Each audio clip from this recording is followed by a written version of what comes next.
तो दोस्तों स्वागत है एक बार फिर से आप सभी का आपके अपने इस YouTube चैनल नयन प्रताप कॉम्पिटिटिव क्लासेस 2.0 में। तो दोस्तों मैं नयन प्रताप एक बार फिर से आप सभी का इस चैनल पे तहे दिल से स्वागत करता हूं। तो दोस्तों जैसा कि हम लोग पिछले क्लास में पढ़ चुके थे, क्या पढ़े हुए थे, हम अपने हृदय के बारे में पढ़ रहे थे और फिर वहां पर हम हृदय से संबंधित बहुत सारी चीजों के बारे में पढ़े हुए थे। और आज की वीडियो में हम पूरे हृदय यानी कि हार्ट की क्रिया विधि को समझेंगे कि हार्ट में किस प्रकार ब्लड हमारा सर्कुलेट होता है और किस प्रकार हमारा ब्लड शुद्ध होता है, इस बात की जानकारी देंगे। ठीक है, तो चलते हैं, समय को बिना गवाएं वीडियो को शुरू करते हैं। दोस्तों अगर आप इस चैनल पर नए हैं तो फिर एक छोटी सी बात, प्लीज इस चैनल को सब्सक्राइब कर लें, क्योंकि ये चैनल आपके लिए बनाया गया है और आपको इस चैनल से बेनिफिट्स ही मिलेंगे, लाभ ही मिलेगा, आपको कभी भी इससे लॉस नहीं होगा, ये मेरी गारंटी। ठीक है, तो चलिए देखते हैं।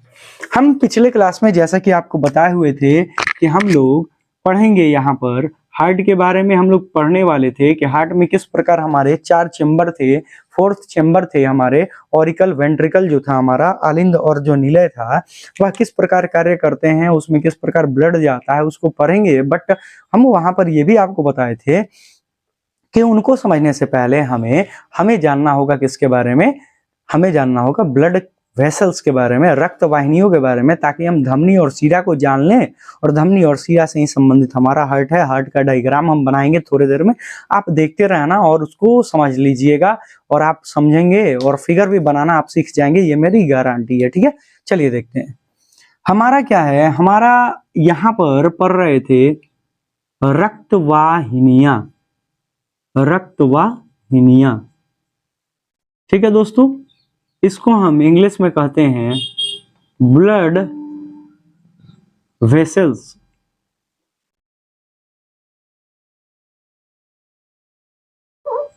ब्लड वेसल्स, ठीक है, ध्यान रखेंगे, ब्लड वेसल्स के बारे में सोचते हैं।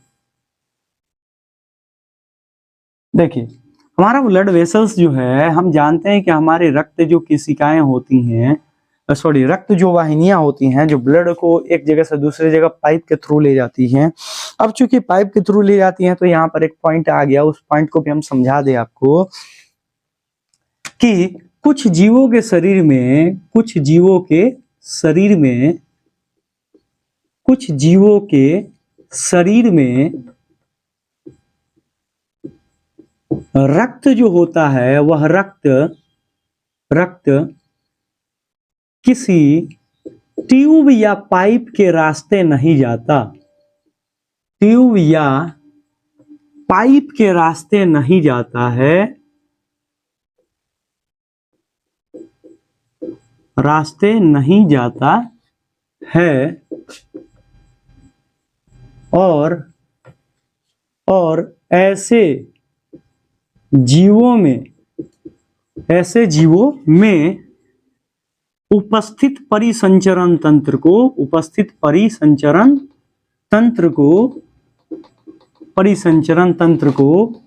खुला परिसंचरण तंत्र कहते हैं। क्या कहते हैं?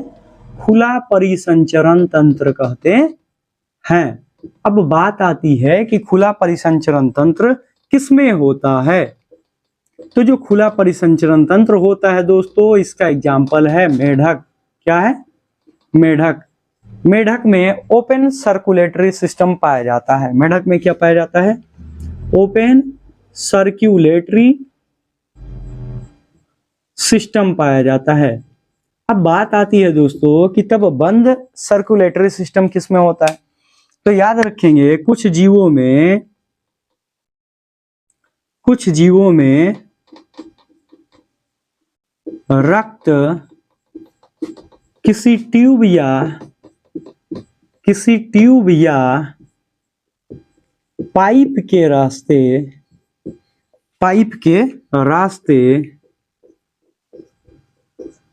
एक स्थान से दूसरे स्थान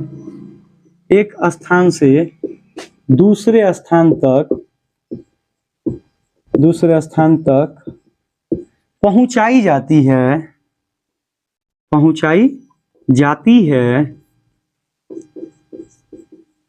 इस प्रकार जीवों में उपस्थित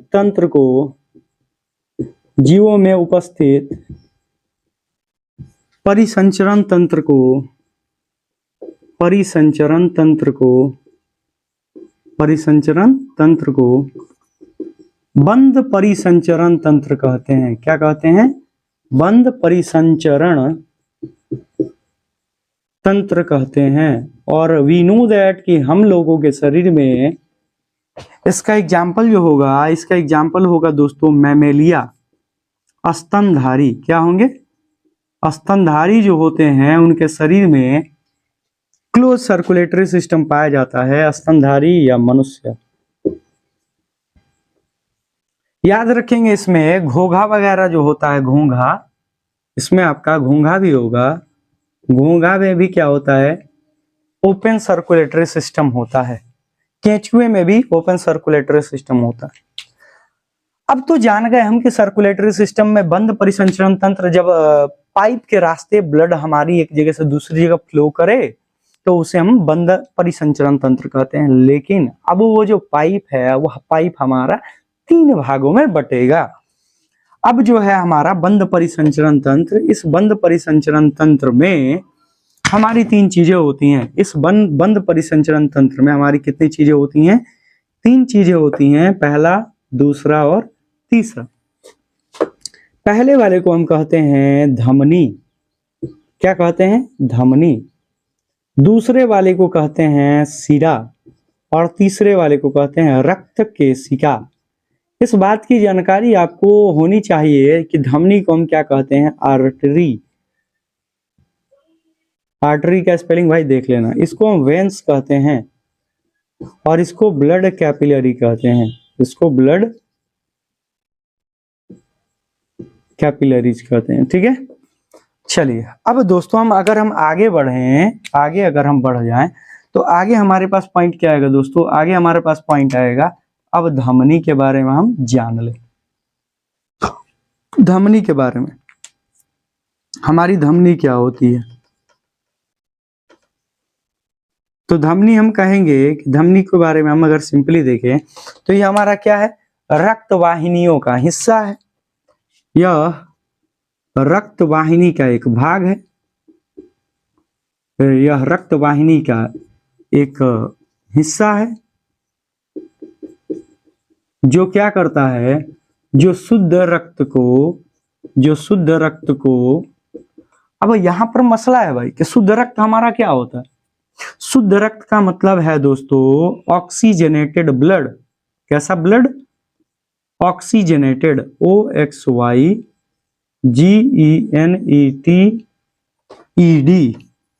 ऑक्सीजनेटेड ब्लड। इट मीन्स ऑक्सीजनित रक्त को, ऑक्सीजनित रक्त को क्या करता है? हृदय से, यानी कि कहां से कहां तक ले जाता है? तो ये बात ध्यान रखेंगे आप। यह ऑक्सीजनित रक्त को हृदय से शरीर की सभी कोशिकाओं के पास पहुंचाता है। शरीर की सभी कोशिकाओं के पास पहुंचाता है।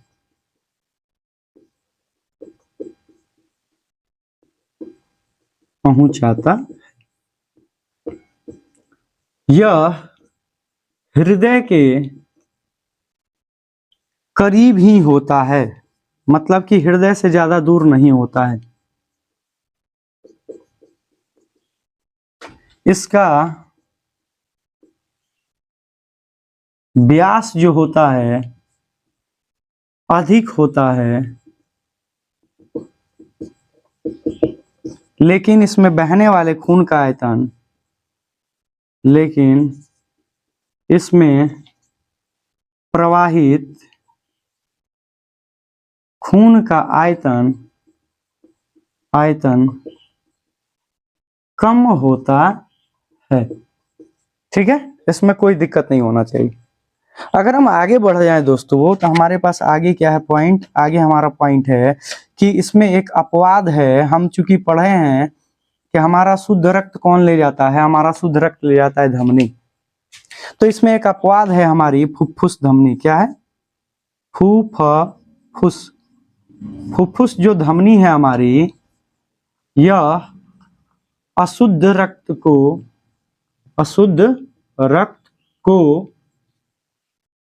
कहां से कहां ले जाती है? अशुद्ध रक्त को हमारी हृदय से फेफड़े तक ले जाती है, फेफड़े तक ले जाती है। ये इसका काम है।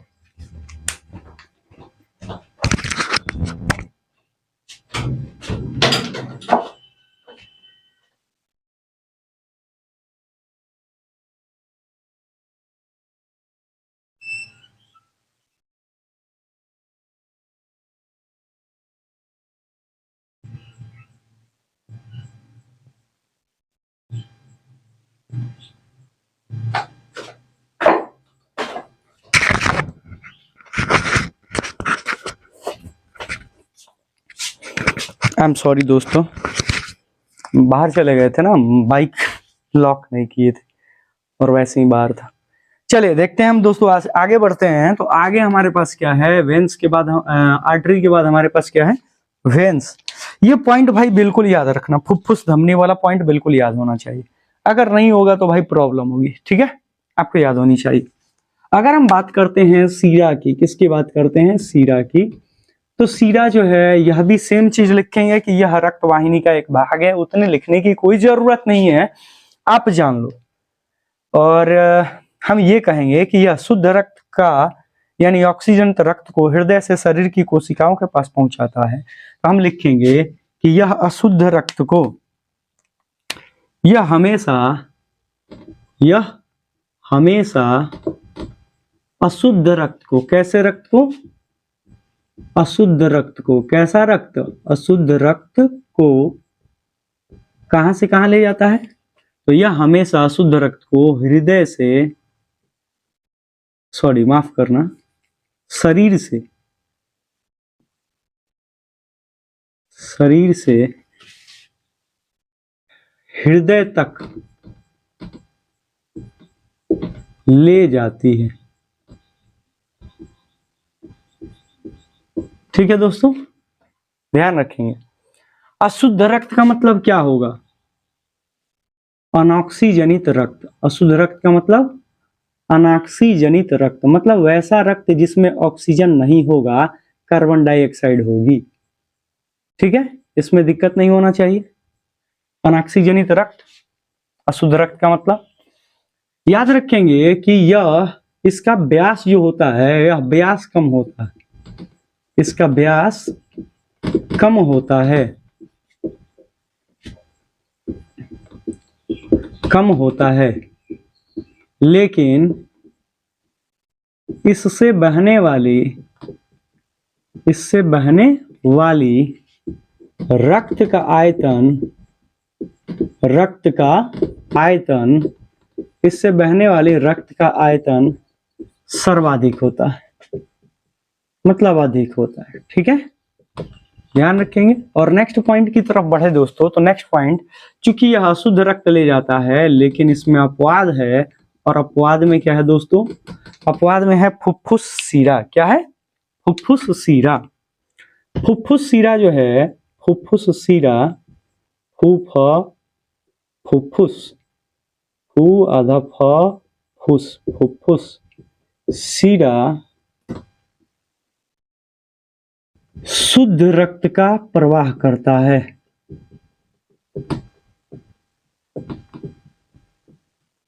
बोलिए, इसमें किसी को प्रॉब्लम नहीं होना चाहिए। एक बात और याद रखना है कि हमारी छोटी छोटी सिरिकाएं होती हैं। सीरा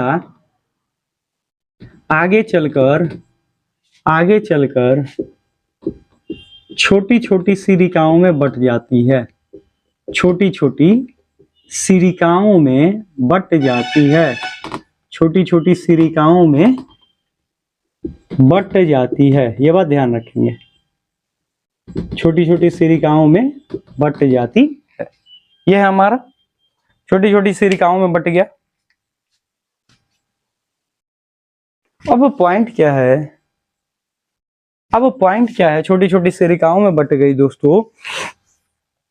अब हमारे पास हमारा हार्ट है, ठीक है? रक्त केशिका को समझ लेंगे, क्योंकि रक्त केशिका जब हम बताएंगे तो फिर वहां पर हमें लसिका तंत्र बताना पड़ेगा। और हम आज की वीडियो में बस अपने हार्ट को कैप्चर करने वाले हैं कि हमारा हार्ट कैसे कैसे होता है। ठीक है दोस्तों, तो चलिए हम अपना हार्ट बना रहे हैं। ठीक है, देखिए यहाँ पर ऐसे कुछ होगा, ऐसे संरचना होगी।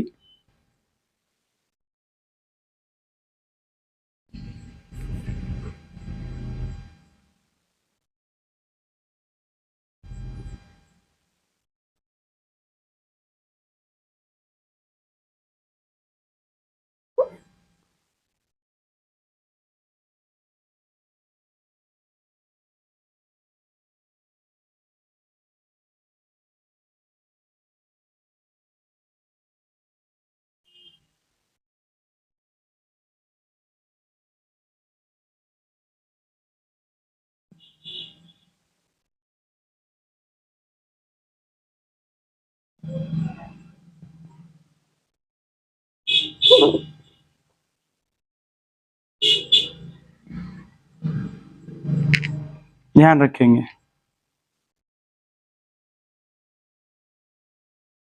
ठीक है,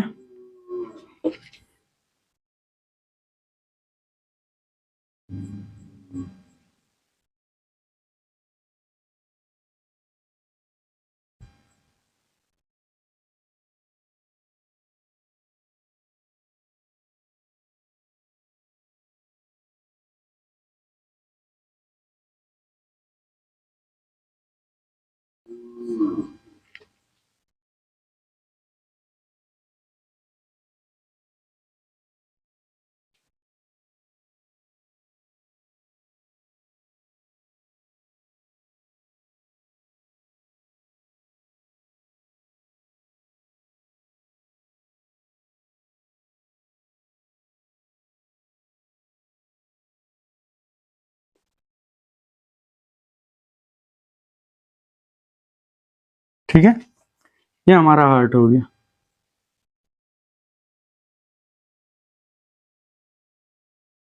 ये बात ध्यान रखेंगे। ठीक है दोस्तों, ये ध्यान रखेंगे।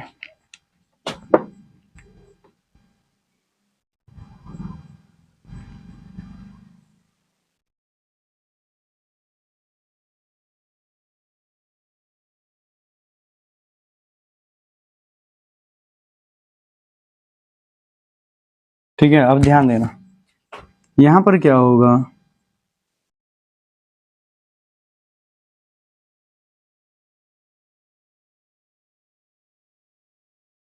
ठीक है, ये ध्यान रखना।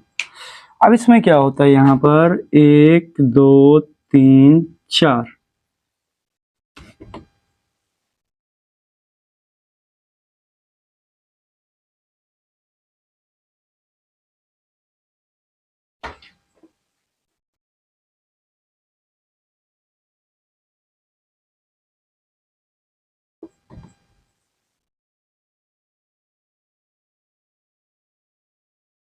ठीक है, ध्यान रखेंगे।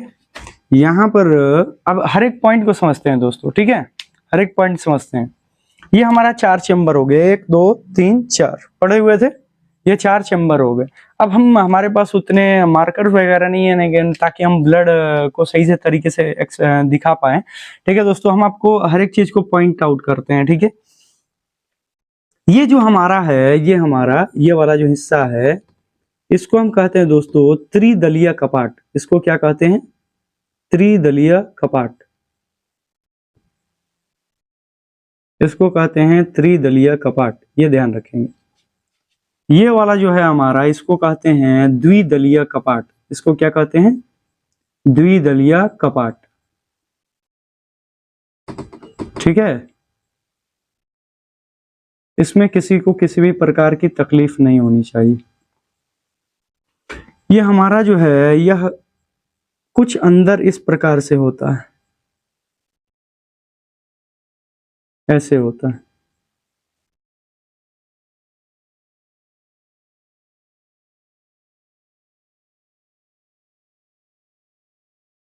ठीक है,